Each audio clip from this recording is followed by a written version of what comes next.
We're going over Capture the Flag. We're going to watch this video together. I may pause it a couple times, comment on it. I think the game mode plays pretty well, personally. A lot of complaints I've heard are actually rectified with actual design decisions that they went with. So let's watch this video. Forge and Eternum. I'm your host, JR, and I'm Flag. As we talked about in the last video, the next game mode coming to New World is called Capture the Flag. And we're going to be previewing one map at the beginning of Season 8, and then another. I want to point out that the flag holder is really slow. Watch them move here. The next game mode coming to New World is called Capture the Flag. And we're going to be previewing one map at the beginning of Season 8, and then another map towards the end of Season 8. But today we wanted to dig in, do a more deep dive on the mode itself and the first map, which we're calling Bridge. But that is the temporary name. The real name actually will be chosen by the players. So we're going to be running a community event to name the map. So after you play it in the upcoming preview, throw out your ideas. I think we're going to present a few options. I want to say I don't think we're doing mail-ins for this one. Correct me if I'm wrong, Ramil. So in order for you to vote for the name you would like to see, you will join our Discord channel. Our community managers will be driving a voting event. We have 3 or 4 options. From there, you'll select one of the options is a team selected option, and 3 of them are other names that other folks around the team came up with. But we would like to hear from you on what name you would like to give this map. And if you have any other suggestions that are not part of it, feel free to start a Discord thread or just drop them in Discord. Our community manager will make sure that we get them and we get our eyes on them. PG rated though, right? Map face. Like in New World, it's a 10v10. Talk about Capture the Flag and what it looks like in New World. It's a 10v10 mode. The purpose is for you to capture your opponent's flag and bring it back to your base. And there will be combat going around the entire map there's different See how slow they're moving right here? that we have also introduced to this mode. They probably take more damage jump too. pads and power-ups, which we'll talk about later on in the video. You will be Even able the to haste, access he's this just barely new faster. mode using the activity finder. The date range wow, he for made the that. previews That's are crazy. also listed. So once the preview is completed, Oh, look, he's almost dead. You can tell by the mode will light, be, the disabled lighting and here. no So longer he must have accessible been through pretty the activity squishy, to be finder. honest. Some people might be asking why CTF? Like why is that the mode we're adding? I think 2 of my main reasons are I think a lot of us in our youth played games with CTF modes in them, and it's just a very straightforward, especially compared to Outpost Rush. I feel like the complexity of that, the contrast with the simplicity of CTF is just refreshing. You can get in and out of those games pretty quickly, and yeah, like the amount of things that actually go in an OPR match, people really underestimate like the small little details that matter in an OPR match. Whereas like with Capture the Flag, it's simple. Like where's your flag, where's their flag, and then the game's based off of that. yeah. So I tend to, with my simple mind, I tend towards simpler modes. Yeah, so, like OPR is what, on average about 25 to 30 minutes, and then anyone who really participates in 3v3 arena, it's a very high skill level mode. So for a new player or someone joining the game recently, especially after the console launch, for them, introduction to that is a little bit more harsh, and I think CTF is going to be more of a softer introduction to the PvP aspect of our game. Yeah, and 100%. specifically, we don't have a lot of strictly PvP modes, right? Like, because OPR is obviously largely PvP, but it has the PvE element. And I know that some players just don't want any PvE in their PvP. CTF is very straightforward, like you said. Like, it's just PvP. It's very quick games, get in and out. Like it's actually we can talk about the match duration. So it's 10 minutes. 10 minutes for regular play, and then there's actually, if there's a tie at the end, it goes into a 5-minute overtime. And first point wins in overtime. Right, and it is Wow, possible to have a crazy. tie, like if at the end of the overtime you're still tied. Like it will end in a tie. That was We did have interesting some with the- like mechanics that we Did were you see that? experimenting with. Like if at the end of the this? overtime you're still tied, like You got a it little will bit of end in a tie. like jump on that, so you'll be able We to did use that have to chase some people like for mechanics sure. that we were experimenting with as like tiebreaker mechanics. Those won't be active in this preview, but maybe a future preview. We could demo those if we do another one in season 8. And potentially it's something. So for season 9, CTF is going to come out for real.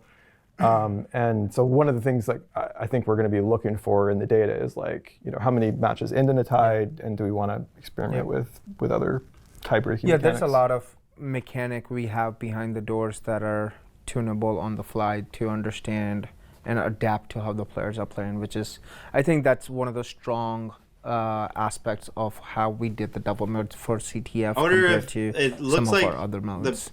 Yeah, so I think that's gonna what be I'm really guessing good here to is see. like if you have Let's the talk flag, a you little bit also about take the maps reduced. now. You do reduce jump on the So jump pad. Brian, you want to talk about the process that we like how did we arrive at this map? So I think in OPR we start off with like 8 or so. On this one we started out with I think 4 to 5 different designs. In the end we were only shooting for 1, but 2 of them I felt like with our team we could get 2 of them done. I wanted to have my cake and eat it. So This is the type of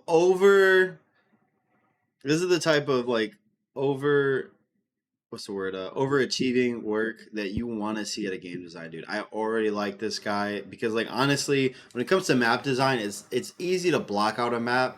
It's hard to make a map narrative like aesthetically pleasing while also making sense from a narrative perspective in the era you're in the game. Like, yeah, you can reuse assets and such, right? But that only goes so far if you don't have the right pieces.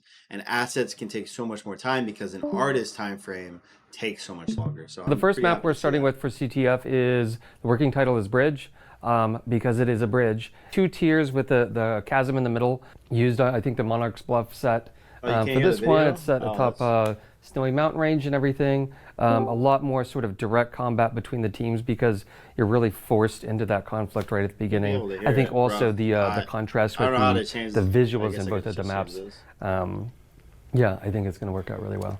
I think one of the things that really helped us deliver 2 maps was the bridge being very simple. Yeah. That should fix Which it. allowed us to get a second map, which was a little bit more complex, which is good because you have a simpler map for anyone kind of new to CTF or even just new to New World PvP. It's going to be simpler for them to kind of onboard, and I think it's a good choice that we are going with that during our first preview. One of the things that I really like about the bridge map too is that we pulled the jump pads in, which seemed a little bit more gamey than a lot of New World, but it's I'm a a lot big of fan fun. of the jump pads, And for I sure. think the 2 tiers on the bridges just really it works out really well with the jump pads. I love What it. are these jump pads you keep talking about? You jump on them.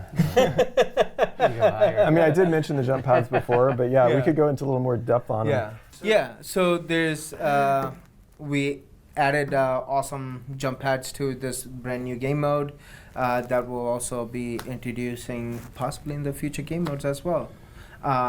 There's 3 different types specifically for this map, I'm gonna which is speed the Bridge. video up. There's a lot of They're just talking real verticality, slow. so one of the unique jump pads for this map is a really high jump, which will kind of let you get from like the base ground level to the actual bridge level itself, and create a lot of new ways to intercept the flag carriers as they're trying to approach your flag drop zones. But 2 other ones are like a long jump, which you can use to kind of cross different chasms and gaps into the map, cut players off. And then there's this amazing one, which is like a super long jump, which is really cool because you have some level of air control around that time as well. So you could crisscross the chasms.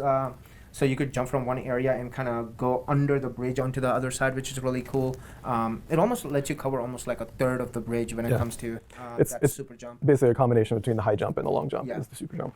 For each of these, because I did mention these before, but like the kind of the use in this map. Yeah.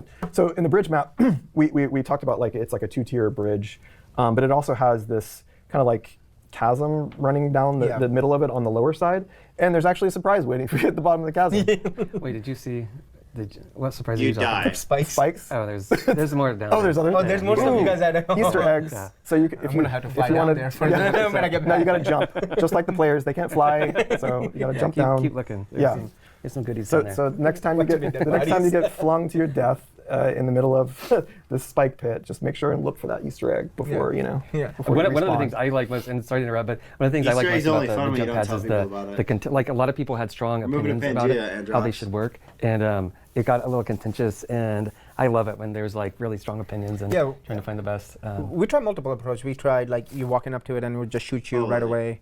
can't But wait to I use feel that like our chaos, game for is a sure. lot more calculated than a lot of other games with CTF mode. So you want a little bit more control over when you actually want to blast off to a different location. Yeah, I talked a little bit about that in the last video. It's just like, having them automatically trigger just caused all sorts of problems. And yeah, you're not always. You have enough to worry about without also worrying about whether you're going to back into a jump pad while Exactly. you're repositioning. I think that the reason that I liked that version, I think a little bit better, is because the way I play is so random and chaotic, and it doesn't like I'm not good, doesn't so it doesn't matter. really matter. Whether you fling this I way just or like that way, seeing it's fine. People flying through the air willy nilly. Right. But yeah, you guys are, Yeah. I'm sure you made the right call. What's great Well, players will is, tell us if you make a call. you can still shoot people. It's you can funny use a that javelin the toss while artist is someone's the one with flying, the bad and one of take the here. most satisfactory thing is when someone's jumping over the chasm and you javelin toss them right in the middle, Yeah. so they go down to the spikes. It's the best feeling ever. Right. Happens once in a million, but it's great when it does. I doubt I'll ever be able to do that. Yeah, that's why I was mentioning the chasm, by the way. We got sidetracked. But yeah, like that chasm, having those long jumps to cross the chasm is like the primary use. And then in the next map, you'll find different uses for the jump pads. They were a lot of fun, I think. Like for our level design, also just to play with, like they open up all sorts of opportunities, and you might even find jump pads in future content that's not related to CTF. We should also touch on one of the other things that CTF is going to bring that's new to New World is power-ups in different game modes. So there's 3 different types of power-ups. There's like a haste, there's a damage, and there's a health boost. They're kind of distributed This is not something to brag about. These are literally passive stat boosts. in different areas around the map. They are equal distance for both sides, so it doesn't feel like one side has an advantage over the other.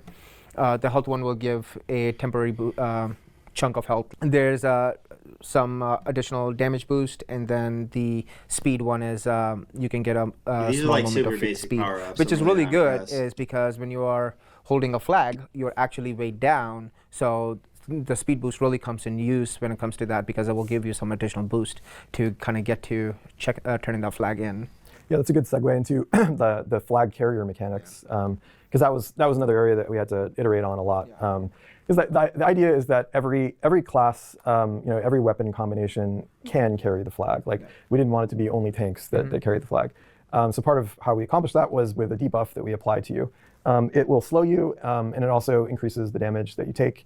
And some other various effects as well. Also, it reduces the impact of the jump pad on you as well. Right, exactly. Yeah, so the movement debuff actually it makes it easier for obviously pursuers to catch up with you, and you can't utilize the jump pads quite the same. So like it creates like different paths. There's more opportunities for someone to like kind of jump over you and then come back. So yeah, that stuff was all really helpful for like just balancing the mode. We should also talk about, since we're on the topic of flags, we also iterated on the mechanic of picking up the flag. So we tried different things like instant pickup, a little time delay from anywhere from 1 second to like a quarter of a second. Tried a lot of different things. I think for the preview we ended up setting it as like a quarter second, I think it is, which will be a hold. You go up to a flag, you hold the interact for a quarter second, you'll get the This would flag, be a and you second can and kind a of run. half. And what that You kind of should be did able is to defend it. it eliminated a lot of the button mashing we have seen that comes out during the playtest, where someone would just go in and kind of just smash the button, and so it's like, oh, got it, okay. So it's a little bit more strategy to it now, where your team has to actually kind of work together to see who's going to be able to grab the flag. There's a half There's second. more counterplay, more fighting Play, that happens I don't around know. the flag. We still wanted to make sure that you could have those situations though, where you could like knock down some people and still pick up the flag before they could get you, because those moments are cool. But we also didn't want it to be like just kind of mosh pit of people and flag, and you just run and smash the button to get the flag. Exactly. So I think we reached a happy middle ground there. Yeah, And most of the movement abilities on your weapons will also end up dropping the flag. So while you're That's true. playing the mode, be careful about things of that sort. Yeah, that was another one of those things where we were seeing people basically just chain together movement abilities to go cross the entire map with the flag before you could do anything about it. And some of that stuff's fun for sure, but we, in the interest of kind of trying to, like I mentioned before, trying to maintain the flag carrier as like something that most people can do, most weapon classes. This is good design, in my it was opinion. important to kind of stave off some of the OP-ness of. Absolutely. Oh God, I said that word. Sorry. The banned word. Yeah, it's just the way. Yeah. Moving on. Yeah. Moving on to something that the players actually care about. When are they going to get to play the map? When? So- Yes. Tell us when. So you'll get to play the map and the mode on May 16th to May 19th. It is a preview mode, so please do come join us. Any feedback you have, leave it in the comment section. Reach out to us over Discord. We are here. We are looking at all the feedback. We'll do another preview in the future as well, so we'll adjust based on the feedback. So your feedback is very valuable to us, and we do read it. We do analyze it. We make changes based on that. So please give us your feedback on how you like the mode. What do you enjoy the most about it? What you kind of We hope you enjoyed it. You can please stay tuned for that. Everything that's coming and capture with our community question. What I'd like to know is, after hearing everything that's coming and capture the flag, is there anything that you wish was different? I wish the power-ups were mechanics changes, things like a temporary juggernaut for 30 seconds, or some sort of like you get a specific heart rune for 30 seconds, specifically like the Primal Fury is what I'm trying to reference here, or like it refreshes your cooldowns, or like something that's like material, not just a stat boost, would have been huge for one. Two, I didn't hear anything about the queues. What I would love to hear is, can I queue a 10-person raid into this game mode? Because if I can queue a 10-person raid into this game mode, you're not giving me opportunities as a guild leader, or as a company leader, a governor, to get my folks content literally by just having capture the flag nights where we go in with 10-man teams. Like, that alone sounds super fun, bro. Yeah, this is a new video. I mean, I've been staring at screens all day. I don't know what you want me to say. This is how I protect them there, Testy. But yeah, man. Honestly, I'm not really that impressed. I think Capture the Flag is going to be great, but there's so many other things they could have done to support their vision for Capture the Flag that I feel like was really a missed opportunity. I get wanting to have a PvP only game mode, but even just having like the basic ability of like getting repair parts or whatnot, siege parts, to be able to build siege on that map would probably lead to some pretty interactive fun moments. I don't know. But yeah, that was it. I was only going live to record this video. I just finished recording about an hour and a half video, which is going over the patch notes. Both of them are being uploaded. So if you're watching this on YouTube, hey, hit the button. If you're watching this on Twitch, there's still a button. It's called the follow button. Yeah. See you guys on the next war. Remember, servers are merging tonight, in fact. Season starts tonight. So we're going to be hitting the ground pretty hard. You're going to be seeing wars a lot more regularly on this channel. Hit that like button or follow whatever the fuck if you want to be able to catch that content. Have a good one.